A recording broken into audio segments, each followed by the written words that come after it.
ڈر جائے ماحول کے خونی منظر سے، اس دور میں جینا لازم ہے جس دور میں جینا مشکل ہو۔ میں آج ہی کل لبرٹی چوک 11 بجے عمران خان کی لانگ مارچ میں شرکت کے لیے لاہور پہنچ گیا ہوں، کیونکہ اسلام آباد میں میرے لیے حالات بہتر نہیں تھے۔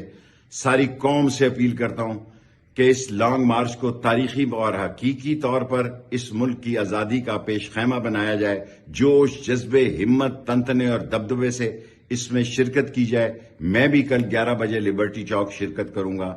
آج 5 بجے اس لانگ مارچ کی حمایت میں اور ارشد شریف کو خراج عقیدت پیش کرنے کے لیے آج شام 5 بجے ڈیفنس میں اہم پریس کانفرنس کروں گا۔ پاکستان زندہ باد، نبی کا جھنڈا بلند کریں گے، کالا کالا رسول اللہ کا علم بلند کریں گے اور اس لانگ مارچ کو انشاءاللہ کامیاب کریں گے۔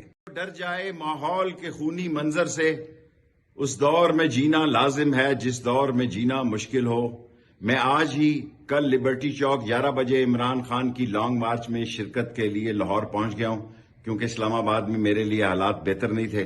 ساری قوم سے اپیل کرتا ہوں کہ اس لانگ مارچ کو تاریخی اور حقیقی طور پر اس ملک کی آزادی کا پیش خیمہ بنایا جائے۔ جوش، جذبے، ہمت، تنتنے اور دبدبے سے اس میں شرکت کی جائے۔ میں بھی کل 11 بجے لبرٹی چوک شرکت کروں گا۔